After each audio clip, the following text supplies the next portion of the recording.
Hello guys, welcome to my channel. അപ്പോൾ കുറേ പേർക്ക് അഡ്മിഷൻ കിട്ടിയില്ല. എല്ലാവർക്കും കൺഗ്രാറ്റ്സ് കേട്ടോ. കുറേ പേർക്ക് മെസ്സേജ് അയച്ചിട്ടുണ്ടായിരുന്നു, ഓക്കെ എൻ്റെ വീഡിയോ ഹെൽപ്ഫുൾ ആയിരുന്നു എന്ന്. ഓക്കെ, ഒരുപാട് സന്തോഷം. കുറേ പേര് എന്നോട് പറഞ്ഞു കേട്ടോ, നേരിട്ട് വന്ന് പറഞ്ഞു. അപ്പോൾ എനിക്കത് കേട്ടപ്പോൾ ഭയങ്കര ഒരു പ്രൗഡ് പോലെ തോന്നി. അപ്പോൾ നിങ്ങൾക്ക് എല്ലാവർക്കും കൺഗ്രാറ്റ്സ്. കാരണം നിങ്ങൾക്ക് ഇൻ്റർവ്യൂവിൽ വന്നപ്പോൾ കണ്ടിട്ടുണ്ടാവും, ഒരുപാട് പേര് അഡ്മിഷന് വേണ്ടി വന്നിട്ടുണ്ടാവും. അതേപോലെ ഒരുപാട് പേർക്ക് മെമ്മോ വന്നിട്ടുണ്ടാവും. ഒരുപാട് പേര് എക്സാം എഴുതി, അതിൽ നിന്നും സെലക്ട് ചെയ്ത് ഇൻ്റർവ്യൂവിന് വിളിച്ചു. ഇൻ്റർവ്യൂവിൽ നിന്നും നിങ്ങൾ സെലക്ട് ചെയ്യപ്പെടാമെന്ന് പറഞ്ഞാൽ വലിയ കാര്യമാണ്. അപ്പോൾ കുറച്ച് പേർക്ക് ഡൗട്ട് ഉണ്ടാവും. അതായത് 30 സീറ്റ് കാണുന്നുണ്ട്, അത് 24 സീറ്റ് ഫില്ലായിട്ടുള്ളൂ. ബാക്കി സീറ്റ്സൊക്കെ എന്ത് ചെയ്യും, എന്താ അഡ്മിഷൻ എടുക്കാത്തതെന്ന് ചോദിച്ചിട്ടുണ്ടായിരുന്നു. അതെന്ന് വെച്ച് കഴിഞ്ഞാൽ നമ്മൾ മെമ്മോ വഴി ഇൻ്റർവ്യൂ വഴി എടുക്കുന്നത് 24 പേരായിരിക്കും 30 സീറ്റ് ഉള്ളവർക്ക്. ബാക്കിയുള്ള സീറ്റ്സ് എന്ന് പറഞ്ഞു കഴിഞ്ഞാൽ സ്പോർട്ടിനും അതേപോലെ സ്പോർട്സിനും ഉള്ളതായിരിക്കും. ചിലർ മാനേജ്മെൻറ്റ് വഴി കയറുന്നവരുണ്ടാവും കേട്ടോ. അപ്പോൾ അങ്ങനെയുള്ളവർക്കായിട്ടോ ബാക്കി 5 സീറ്റ് എന്ന് പറയണത്. അത് ഡിപ്പാർട്ട്മെൻറ്റ് വൈസ് മാറും. അതായത് 30 സീറ്റിൻ്റെ കാര്യമാണ് ഞാൻ പറഞ്ഞത്. ഇപ്പോൾ 15 സീറ്റാണെന്നുണ്ടെങ്കിൽ മൊത്തം സീറ്റ് ഇപ്പോൾ ഫില്ലായിട്ടുണ്ടാവില്ല. ഇനി സ്പോർട്സ് പിടിക്കും. അപ്പോൾ ഇനി യു ജിക്കാർക്ക് ഇനിയിപ്പോൾ ഓറിയൻറ്റേഷൻ സ്റ്റാർട്ട് ചെയ്യാൻ പോകണല്ലേ. ഓക്കെ, 7-ാം തീയതി മുതൽ ഓറിയൻറ്റേഷൻ സ്റ്റാർട്ട് ചെയ്യാൻ പോകണമെന്ന് പറഞ്ഞു. അപ്പോൾ ഓറിയൻറ്റേഷൻ പറയുമ്പോൾ 1, 2, 3 ദിവസം ഓറിയൻറ്റേഷൻ ഉണ്ടാവും. ഓറിയൻറ്റേഷൻ എന്ന് പറഞ്ഞാൽ നമ്മുടെ യൂണിവേഴ്സിറ്റിനെ പറ്റി പറയും, പിന്നെ കാര്യങ്ങളെ പറ്റി യൂണിവേഴ്സിറ്റിയിൽ അതുണ്ട് ഇതുണ്ട് സൗകര്യങ്ങളെ പറ്റിയിട്ടും ഒരുപാട് കാര്യങ്ങൾ പറയും. അപ്പോൾ അതൊക്കെ ചിലപ്പോൾ ബോറടിക്കും, പക്ഷെ ചായയൊക്കെ കിട്ടും. ചായയൊക്കെ കുടിക്കണം കേട്ടോ. അപ്പോൾ നമ്മൾ ഈ ഓറിയൻറ്റേഷൻ്റെ സമയത്തായിരിക്കും ക്ലാസ്സിലത്തെ പിള്ളേരെ കുറച്ചുകൂടി പരിചയപ്പെടണം. അവർ പേരെന്താ, നാടെവിടെ, വീടെവിടെ, ഈ കാര്യങ്ങൾ പരിചയപ്പെടുന്നു. നമ്മൾ അവരായിട്ട് പരിചയപ്പെടുന്നു, ഫോട്ടോ എടുക്കുന്നു, സെൽഫി എടുക്കുന്നു, സ്റ്റോറി ഇടുന്നു. അതേപോലെ ക്യാമ്പസിലേക്ക് വരുന്ന സ്കൂൾ കഴിഞ്ഞതും കോളേജ് കഴിഞ്ഞ പിള്ളേരൊക്കെ ക്യാമ്പസിലേക്ക് വരുമ്പോൾ ഒരുവിധ സർപ്രൈസ് ആയിരിക്കും. കാരണം കോളേജും ക്യാമ്പസും തമ്മിൽ രണ്ടാണ്. ഇവിടെ കുറച്ചുകൂടി ഫ്രീഡം ആണ്. അഡ്മിഷനൊക്കെ ആയില്ലേ. ഇനി നിങ്ങളുടെ ഡൗട്ട് എന്ന് പറഞ്ഞു കഴിഞ്ഞാൽ, ഓക്കെ ഹോസ്റ്റലപ്പോൾ കിട്ടും, അതായിരിക്കും. ഞാൻ പറഞ്ഞില്ലേ, ഹോസ്റ്റൽ കിട്ടണമെങ്കിൽ 2-3 മാസം കഴിയും.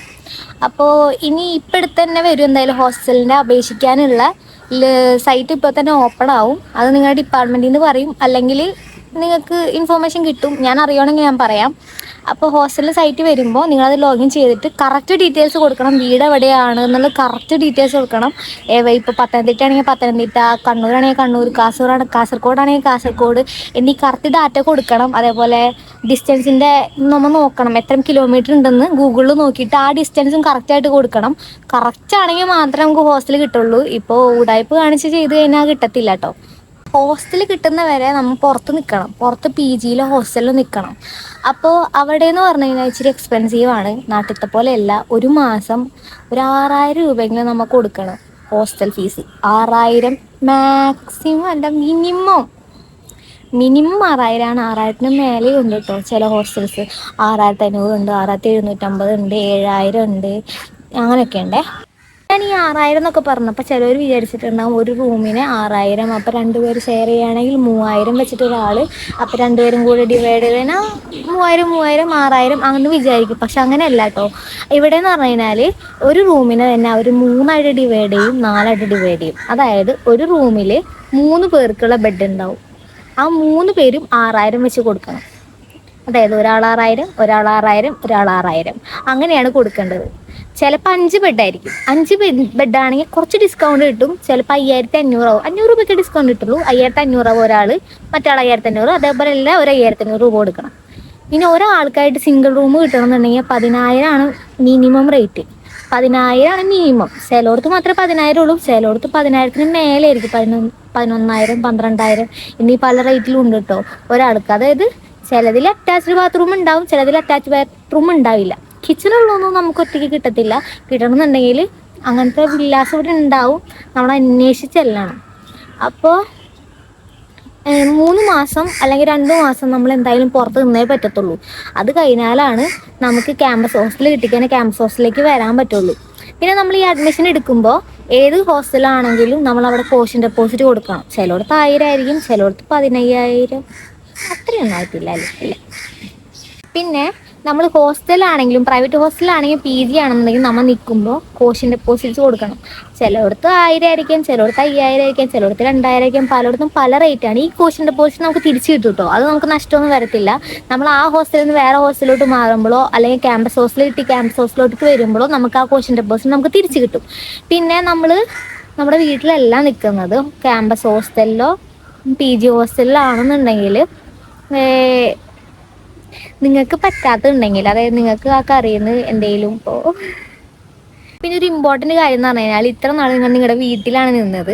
അപ്പോൾ ഓക്കെ, നിങ്ങളുടെ അമ്മ ഉണ്ടാക്കുന്ന പുളിശ്ശേരി, ഓക്കെ, അച്ചാറ്, ചോറ് എന്നീ കാര്യങ്ങളൊക്കെ നിങ്ങൾക്ക് ക്യാമ്പസ് ഹോസ്റ്റലിലാണെങ്കിലും പ്രൈവറ്റ് ഹോസ്റ്റലിലാണെങ്കിലും PG ഹോസ്റ്റലിലാണെങ്കിലും നിങ്ങൾ മിസ് ചെയ്യും. അത്ര ടേസ്റ്റ് ഒന്നും ഉണ്ടാവത്തില്ല. നമ്മുടെ ഹോസ്റ്റലിലാണല്ലോ, നിങ്ങൾ ഒരുപാട് വീഡിയോസ് ഒക്കെ കണ്ടിട്ടുണ്ടാവും. നമ്മൾ ഹോസ്റ്റലിലോട്ട് വരുമ്പോൾ നമ്മൾ വീട്ടിലുണ്ടാക്കുന്ന അത്ര ടേസ്റ്റിലൊന്നും കിട്ടത്തില്ല. പക്ഷേ നിങ്ങൾക്ക് കറിയിലോ ഫുഡിലോ എന്തെങ്കിലും പോരായ്മയോ എന്തെങ്കിലും തെറ്റുകുറ്റങ്ങളോ ഉണ്ടെങ്കിൽ നിങ്ങൾ അവിടെ പോയി പറയണം. അതിപ്പോൾ PG ആണെന്നുണ്ടെങ്കിലും പ്രൈവറ്റ് ഹോസ്റ്റലാണെന്നുണ്ടെങ്കിലും എന്താണെന്നുണ്ടെങ്കിലും, ചേച്ചി കറിയിൽ ഉപ്പില്ല കേട്ടോ, ചേച്ചി എരിവില്ല കേട്ടോ, ചേച്ചി എനിക്ക് ഇന്ന സാധനം പറ്റിയില്ല, എന്തെങ്കിലും അലർജി ഉള്ള ഫുഡ് ഐറ്റംസ് ഉണ്ടെങ്കിൽ അതൊക്കെ നിങ്ങൾ അവിടെ പറയണം. ഇതൊന്നും പറ്റത്തില്ല, ഇതിന് പകരമായിട്ട് എന്തെങ്കിലും കോമ്പൻസേറ്റ് ആയിട്ട് എന്തെങ്കിലും വേറെ തരണം. അല്ലെങ്കിൽ ഇപ്പോൾ ചായ കുടിക്കാത്തവരുണ്ടെങ്കിൽ ചേച്ചി ചായ കുടിക്കത്തില്ല, കാപ്പിയാണെങ്കിൽ കാപ്പി തരാൻ പറയണം. കാരണം നിങ്ങൾക്ക് അത്രയും കാശ് കൊടുത്തിട്ടാണ് അവിടെ നിൽക്കുന്നത്. അപ്പോൾ നിങ്ങളവിടെ പറയണം. അപ്പോൾ അവർ എന്താ പറയണതെന്ന് നോക്ക്. പിന്നെയെന്ന് പറഞ്ഞു കഴിഞ്ഞാൽ ഇവിടുത്തെ ഫുഡ് കൾച്ചർ എന്ന് പറഞ്ഞു കഴിഞ്ഞാൽ, ഇപ്പോൾ എൻ്റെ വീട് തൃശ്ശൂരാണ്. ഓക്കെ, എൻ്റെ വീട്ടിൽ തൃശ്ശൂർ. പിന്നെ നമ്മുടെ നാട്ടിൽ നമ്മുടെ അമ്മ ഉണ്ടാക്കുന്ന കുടമ്പുളി ഇട്ട മീൻകറി, കോഴിക്കോട് ചിക്കൻ ബിരിയാണി, പരിപ്പ് കറി, അതേപോലെ സാമ്പാർ, അതൊന്നും ഇവിടെ കിട്ടത്തില്ല കേട്ടോ.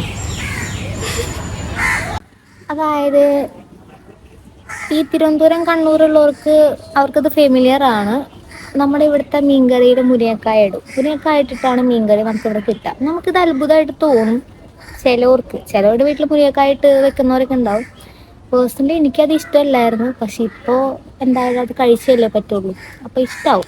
അപ്പോൾ ഞാൻ പറഞ്ഞു വന്നത്, നമ്മൾ ഹോസ്റ്റൽ ജീവിതത്തിലേക്ക് കടക്കുമ്പോൾ നമ്മൾ ഒരുപാട് കാര്യങ്ങൾ ഫേസ് ചെയ്യും. അതിലൊന്നാണ് ഫുഡ്. എന്ത് കിട്ടിയാലും കഴിക്കേണ്ടി വരും. അതേപോലെ വെയിൽ, തിരുവനന്തപുരത്ത് വെയിൽ ഇച്ചിരി കൂടുതലാണ്. കോഴിക്കോടും കണ്ണൂരും പാലക്കാടും തൃശ്ശൂരും എറണാകുളത്തൊക്കെ മഴയാണെന്നുണ്ടെങ്കിൽ തിരുവനന്തപുരത്ത് വെയിലായിരിക്കും. അതിലൊരു ബെനിഫിറ്റാണ്. ഇവിടെ അധികം വെള്ളപ്പൊക്കമൊന്നും ഉണ്ടാവില്ല. ഞാൻ ഉദ്ദേശിച്ചത് ഈ ഭാഗത്ത് അധികം വെള്ളപ്പൊക്കമൊന്നുമില്ല. അതായത് നമ്മൾ വീട്ടിൽ നിന്ന് ഇങ്ങോട്ട് വിളിച്ചിട്ട് പറയും അവിടെ മഴയാണെന്ന്. അപ്പം നമ്മളിവിടെ പുറത്ത് നോക്കുമ്പോൾ നമുക്കിവിടെ വെയിലായിരിക്കും. അങ്ങനെ കുറച്ച് കാര്യങ്ങളുണ്ട്. ഇനി PG ഹോസ്റ്റൽ നമ്മൾ വ്യത്യാസം എന്താ വെച്ച് കഴിഞ്ഞാൽ, PG എന്ന് പറഞ്ഞു കഴിഞ്ഞാൽ പെയിൻ ഗസ്റ്റ് ആണ്. അതായത് ഇവിടെ ഒരുപാട് വീടുകൾ പെയിൻ ഗസ്റ്റ് ആയിട്ട് കൊടുക്കുന്നുണ്ട്. അവരൊരു വീട് ഒഴിച്ചിട്ടിട്ടുണ്ടാവും. അത് അവർക്കൊരു പേഴ്സണൽ ബെനിഫിറ്റിന് വേണ്ടിയിട്ട് അവരൊരു റൂം ഒഴിച്ചിടും. അപ്പോൾ അവിടെ അവർ ഇതേപോലെ കട്ടിലും ഇതൊക്കെ സെറ്റ് ചെയ്ത് വെച്ചിട്ടുണ്ടാവും. അതൊരു വീടാണ്. അവർ വീട്ടിലുണ്ടാക്കുന്ന ഫുഡായിരിക്കും നമുക്ക് കിട്ടുക. PGയിലെ ആൾക്കാരുടെ എണ്ണം കുറവായിരിക്കും. ഇപ്പോൾ മാക്സിമം പറയുകയാണെങ്കിൽ ചില വീടുകൾ PGക്ക് വേണ്ടി മാത്രം പണിയുന്ന വീടുകളൊക്കെ ഉണ്ടാവും. അതായത് വലിയ വീടുകളൊക്കെ ആയിരിക്കാം. അവിടെ 2-3 റൂമുകളൊക്കെ PGക്കായിട്ട് ഒഴിച്ചിടും. അതൊന്ന്. പിന്നെ ഹോസ്റ്റൽ എന്ന് പറഞ്ഞു കഴിഞ്ഞാൽ അവിടെ ഏകദേശം ഒരു 100 പിള്ളേരൊക്കെ ഉണ്ടാവും. ചിലപ്പോൾ അതിൽ കുറവായിരിക്കും. അവിടെ ഫുഡ് ഉണ്ടാക്കുന്നത് കുറച്ച് ചേച്ചിമാരായിരിക്കും. അപ്പോൾ അതെല്ലാവർക്കുള്ള ഫുഡായിരിക്കും. പിന്നെ കുറേ പേർക്ക് ഡൗട്ടായിരിക്കും എന്താണ് ഈ PG. അതേപോലെ PGയും പ്രൈവറ്റ് ഹോസ്റ്റലും തമ്മിൽ എന്താണ് വ്യത്യാസം, ഞാൻ പറഞ്ഞുതരാം. അതായത് PG എന്ന് പറഞ്ഞു കഴിഞ്ഞാൽ ക്യാമ്പസിന് ചുറ്റും ഒരുപാട് വീടുകളുണ്ട്. അവരവരുടെ ഫിനാൻഷ്യൽ ബെനിഫിറ്റിന് വേണ്ടിയിട്ടും ചിലർ ഒറ്റയ്ക്ക് താമസിക്കുന്നവരുണ്ടാവും. അപ്പം അങ്ങനെയുള്ളതുകൊണ്ട് അവർ റൂമൊക്കെ റെന്റിന് കൊടുക്കത്തില്ലേ, അതിനെയാണ് ഈ പറയുന്ന PG എന്ന് പറയുന്നത്.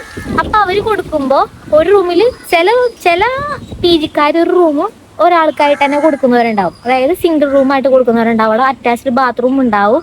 ചില PGക്കാർ ആ റൂം തന്നെ അവർ കുറച്ചും കൂടി വരുമാനം ഉണ്ടാക്കാൻ വേണ്ടിയിട്ട് 1, 2, 3 കട്ടിലിട്ടിട്ട് രണ്ടിന് കൊടുക്കുന്നവരുണ്ടാവും. അപ്പം അങ്ങനെ ചെയ്യുമ്പോൾ ഒരാളുടെ 5,000 അല്ലെങ്കിൽ 6,000 രൂപ വെച്ചിട്ട് 3 പേരെ അടുത്തുനിന്നും ഇന്ന പൈസ മേടിക്കും. അവരെന്നെയായിരിക്കും ഫുഡ് ഉണ്ടാക്കി തരുന്നത്.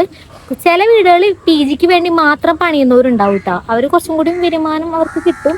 ചില വീടുകളിൽ ആകെ 3 പേരെ അഫോർഡ് ചെയ്യുള്ളൂ. ചിലർ 10 പേരൊക്കെ അഫോർഡ് ചെയ്യുന്നവരുണ്ടാവും. പിന്നെ ഹോസ്റ്റലിൽ പറഞ്ഞു കഴിഞ്ഞാൽ 50-ന് മേലെ പേർക്ക് അവിടെ സെറ്റപ്പ് ഉണ്ടാവും. ചിലപ്പോൾ 2 നിലയാവും, ചിലപ്പോൾ 3 നിലയായിരിക്കാം. അപ്പോൾ അവിടെ എന്ന് പറഞ്ഞു കഴിഞ്ഞാൽ എല്ലാവർക്കും ഒരേ ഫുഡായിരിക്കും. സെപ്പറേഷനൊന്നും ഉണ്ടാകത്തില്ല.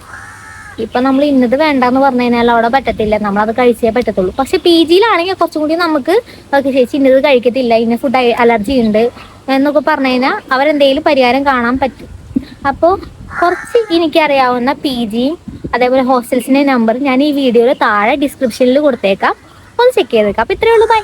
ഇനി എന്തെങ്കിലും ഡൗട്ട് ഉണ്ടെങ്കിൽ കമൻറ്റ് ചെയ്യാൻ മറക്കണ്ട.